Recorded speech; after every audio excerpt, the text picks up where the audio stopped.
Welcome to Academic Gain Tutorials.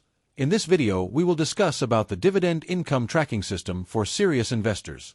This system helps investors organize dividend payments, evaluate portfolio performance, identify income trends, and make better long-term decisions.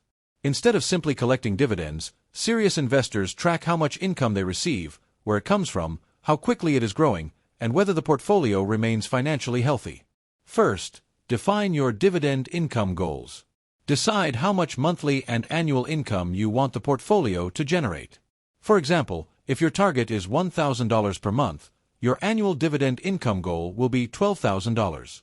At the same time, define your investment time horizon and understand your risk tolerance. A clear goal gives your tracking system a meaningful benchmark and makes it easier to measure progress over time. Next, record every dividend-paying holding in your portfolio. This may include individual dividend stocks, exchange-traded funds, and real estate investment trusts. For each investment, record the company or fund name, purchase date, number of shares, average cost, current dividend yield, and payment frequency. Keeping this information updated allows you to see the full structure of your income portfolio in one place. After that, track every dividend payment you receive. Record the payment date, amount received, investment name, and whether the dividend was paid monthly, quarterly, semi-annually, or annually. You can use a spreadsheet, portfolio tracking application, or financial dashboard for this process. Consistency is very important because missing entries can make your income calculations inaccurate and reduce the value of your analysis. Then, organize dividend payments by month. This allows you to see whether your cash flow is balanced throughout the year or concentrated in only a few months.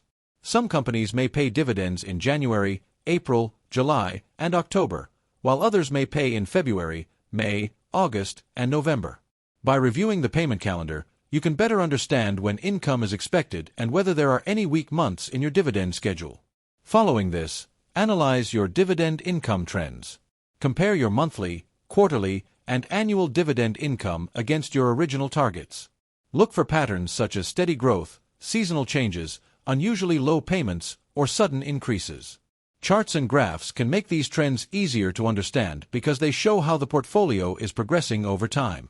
For example, a sample dashboard may show monthly dividend income of $1,045, annual income of $12,540, a portfolio yield of 4.68%, year-to-date income of $6,270, and 28 total holdings.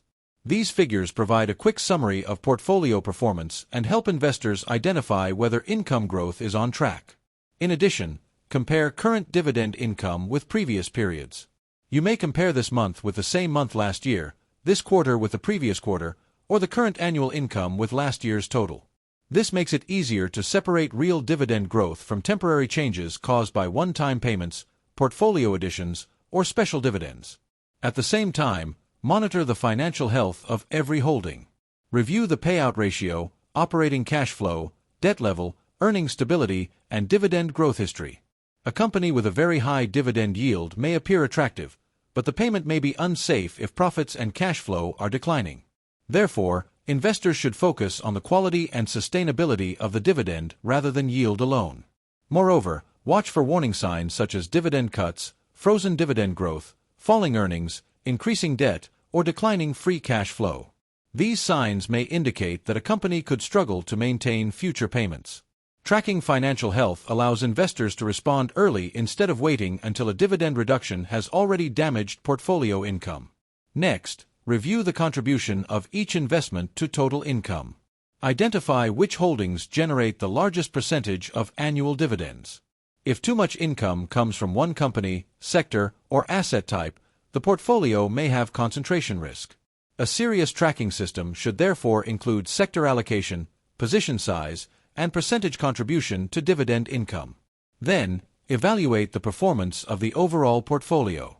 Review monthly income, annual income, portfolio yield, year-to-date income, total holdings, dividend growth rate, and income diversification. These measurements help investors understand whether the portfolio is growing efficiently or becoming too dependent on high-yield investments. After that, decide how dividends will be used. Investors who do not need immediate cash flow may reinvest dividends to purchase additional shares. This can increase future dividend payments through compounding. On the other hand, investors who depend on portfolio income may withdraw some or all of the dividends for living expenses. The tracking system should clearly separate reinvested income from withdrawn income.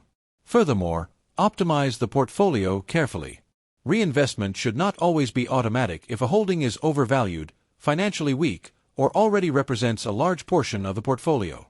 Instead, dividends may be redirected toward stronger companies, underrepresented sectors, or investments with better dividend growth potential. Tax efficiency should also be considered because dividend taxation can affect the amount of income investors actually keep. Next, review and adjust the tracking system regularly. Update dividend records whenever payments are received, new shares are purchased, investments are sold, or dividend rates change. Review income goals, portfolio allocation, and financial health at least quarterly, while a more complete portfolio review may be completed annually. During these reviews, identify whether your goals have changed. For example, an investor may increase the monthly income target, reduce portfolio risk, add more dividend growth companies, or prepare for retirement withdrawals. The tracking system should evolve with the investor's financial situation rather than remain fixed. In addition, use alerts for important dividend dates. These may include ex-dividend dates, payment dates, dividend announcement dates, earnings reports, and annual review dates. Alerts can help investors stay organized and avoid missing important changes that may affect future income. It is also useful to keep accurate records for tax reporting and financial analysis. Dividend statements, purchase records, reinvestment records, and transaction costs should be stored properly. These records make it easier to calculate investment returns, monitor cost basis, and prepare tax information when required. The monthly dividend chart shown in the system helps investors compare income across all 12 months. Some months may provide more income than others, but the overall trend should ideally move upward as new capital is invested, dividends are reinvested, and companies increase their payments. However, investors should remember that dividend growth is not guaranteed and income may decline during difficult market conditions. Overall, an effective dividend income tracking system begins with clear goals, accurate holding records, consistent payment tracking, trend analysis, portfolio health monitoring, disciplined reinvestment, and regular review. The purpose is not only to calculate how much income has been received, but also to understand whether that income is reliable, diversified, sustainable, and growing. By using a spreadsheet or dedicated tracking application, entering data consistently, setting alerts, keeping tax records, and focusing on long-term income growth, investors can make better informed decisions. Small improvements to the tracking process can produce better portfolio insights and support stronger long-term results. This content is for educational purposes only and should not be considered financial or investment advice. Dividend payments are not guaranteed, and investments may lose value. Always conduct your own research and consider consulting a qualified financial professional before making investment decisions. If this short video was helpful, give it a thumbs up and subscribe to the channel. Thank you.